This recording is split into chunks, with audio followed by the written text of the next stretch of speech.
Hi, it's Terence Wallace, and welcome to my new series, Stories from the Road. In 2014, I decided to leave the corporate world behind and start my own business, Indelible Adventures Inc. This is a culmination of my writing, photography, speaking, and travel, and gave me a great opportunity to travel the world. And so, with my writing, I've been able to gather and collect many stories from all my adventures. So this series is a dedication to all of those stories. I hope you enjoy them. Join me this week as I travel to Iceland with my son and daughter, Zach and Sam. The Nordic island nation of Iceland is defined by its dramatic landscapes with volcanoes, geysers, hot springs, and lava fields. Massive glaciers are protected in Vatnsjökull and Snæfellsjökull national parks. Most of the population lives in the capital, Reykjavik, which runs completely on geothermal power and is home to the National and Saga museums, tracing Iceland's Viking history. Iceland is home to some 338,000 people, and since the 2008 recession has completely reinvented itself as an economic power in the Nordic countries. Arguably, the Icelanders have collectively cracked the secret code, whereas in every aspect of their economy is solely focused on winning the tourist dollar, and what a success it's been. The government provides incentives for both airlines and tourists alike to stop over in Iceland on their way to Europe from North America, in the form of cheaper fares and affordable hotels. The last time I visited briefly in 2009, and for the most part the centre of Reykjavik was completely boarded up, with only a handful of people anywhere to be seen, a very depressed and despondent nation at the time.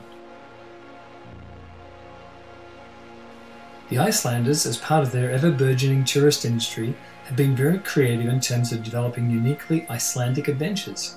For example, Zach, Sam and I hiked inside the Langjökull, a glacier, on a 2-hour adventure. It was absolutely fantastic. Not often you'll get this opportunity to go deep underground and explore one of the world's largest glaciers from the inside.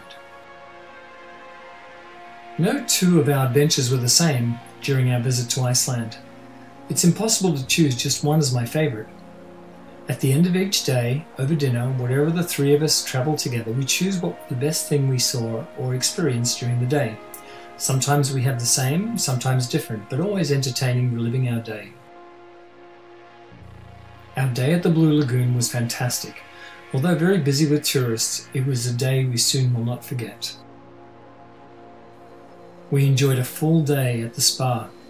Thermal springs, we had face masks, both silica and algae, lunch at a restaurant in our robes, and then an afternoon water massage, and for me, a nap in the sunshine afterwards. It was such a memorable and wonderful experience to be able to do this with Zach and Sam. I had planned a trip to the Gullfoss waterfalls and the geyser, which were about an hour-and-a-half drive out of Reykjavik. As we headed out of the city, we initially found our drive very slippery as it had snowed heavily the night before, and the roads were thick with new snow, especially as we got into the steep mountains east of the city. The car I'd rented was a Subaru 4x4, which was perfect in the heavy driving conditions, albeit a few tricky moments on the narrow roads, but with no real issues. There are a few different routes you can take from Reykjavik to the waterfalls at Gullfoss, and each has its own charm. We ended up taking 2 different routes there and back, just to check out the scenery. Our drive proved to be through a winter wonderland, with the countryside being very Game of Thrones, if you know what I mean. We also noted that there were lots of places along the way where steam vents were billowing clouds of superheated air deep from within the earth into the atmosphere, mostly in the middle of barren farmers' fields. Very cool. To get to Gullfoss, you have to pass by the geyser area. Although we got there, we noticed there was a few newly arrived tour buses disgorging their cargo, so we opted to keep going on to the falls before stopping there on our way back. Pulling into the small car park by the falls, You could hear the roar of the falls from some 500 meters away, and as you got closer it became almost deafening. Such was the power and the volume of water careening over the lava plates deep into the crevasse, created by centuries of water. These graduated falls were astonishing, both in their scale and breadth, but the true surprise was the colour of the water. The water was almost stunning colour of aqua, which I suppose happens when you have the cleanest glacial water in the world rushing headlong down the gorge. To be truthful, after the waterfalls, the geyser was a bit of an anticlimax. Although very cool to see, and the geyser erupt with scalding hot water from deep within the earth every 5 to 10 minutes, it was the waiting that took its toll. Unfortunately, because of the inclement weather, for the few days leading up to our night cruise to see the Northern Lights, it had to be cancelled because of cloud cover and rough seas. Not to worry, it just means that we'll have to venture north to Iceland again to catch this elusive wonder. So instead of doing our night cruise, we decided to do a whale watching cruise instead, on the second last day of our trip. Everything started off well enough as the harbour was calm and with a little wind, so we wrongly assumed that the 3-hour cruise would be an easy one. As we breached the inner harbour and swung the nose of the boat into the bay, the swell got noticeably larger, and as we turned into the wind and got outside the protection of the mountains surrounding the city, the wind itself was exceptionally strong, which made the swell at least 4 to 6 feet, and of course you know what that does to a smallish boat. I guess you have to be careful with taking a whale watching tour in the wintertime, because the seas can be rough, which makes for a very unsteady and uncomfortable journey. 3 hours can feel like an eternity in a small boat chugging around in circles, waiting for the whales to show up.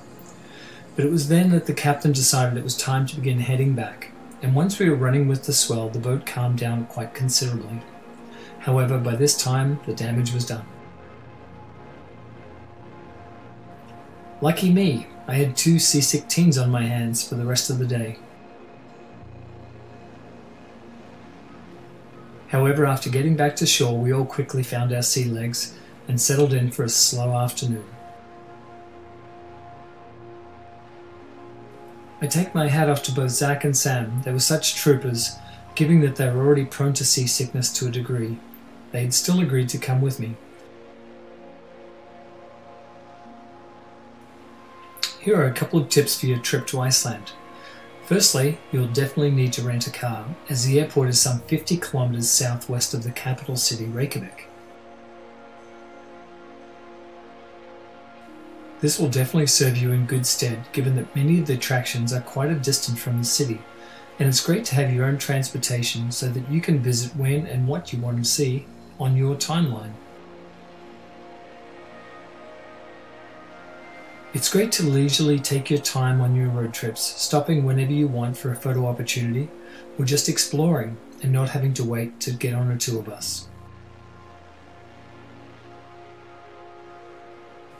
Iceland is a simple country to navigate, but I would definitely recommend a couple of things. One is rent a GPS or use your phone, but check your phone provider before you leave for a data plan that covers Iceland. As well, there are no signs in English, so you have to become quickly attuned to reading Icelandic names. To experience the real Iceland, you have to get outside the city, as the vast majority of sites are some distance from the city centre, so having a car is really the way to go. Also, if you're in winter time, definitely make sure that you're getting a 4x4. In terms of accommodation, we stayed at a 3-bedroom apartment with a large lounge room, kitchen and bathroom in the centre of Reykjavik called the Theatre Row Apartments. It was a fabulous choice and would highly recommend it given its proximity to the city centre, 2 blocks from the walking street, and relatively well priced, therefore overall a great deal.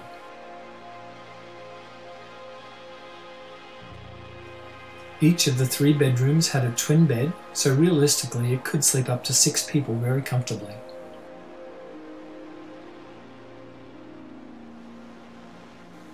As I said, it was a mere 2 blocks walk pretty much anywhere in the city. The waterfront, the city centre, and with an abundant street parking is the perfect location for your visit.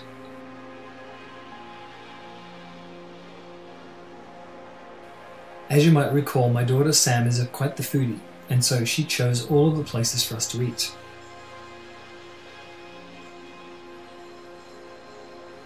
Our favourite breakfast place was the Bergson Mathus on Tempelsund, with its eclectic and delicious menu, all of which was super healthy. Note that the menu is vegan and vegetarian friendly, and I have it very good authority that the vegetarian lasagna is to die for.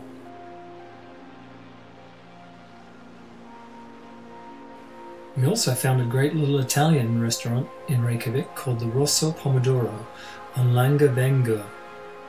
Situated centrally on the main walking street in the city, it's just such a beautiful little spot.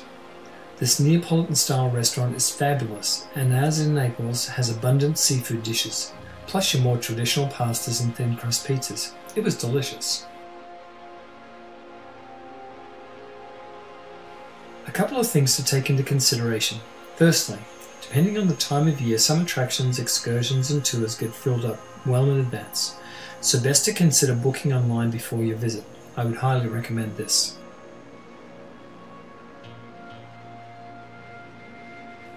Iceland is not a cheap vacation. It'll set you back a pretty penny, but in the grand scheme of things, experiencing life is all that matters. There are lots of deals to be had with the various airlines flying from North America through to Europe that stop in Iceland.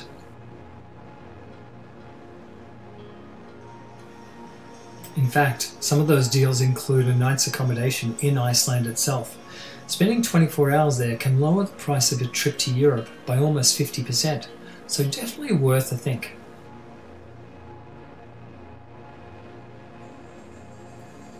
Our week in Iceland was fantastic. It was about the right amount of time to explore the island, learn about the Viking culture and the Icelandic history, and just enjoy ourselves, immersing ourselves in a very European-feeling country. So if you're up for an adventure and something a little different, then Iceland is definitely for you.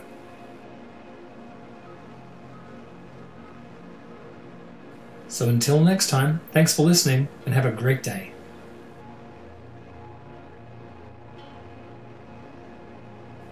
If you'd like to learn more about me, the services I provide, or to read my weekly blog, please visit my website at www.indelibleadventures.com. Thanks for listening and have a terrific day.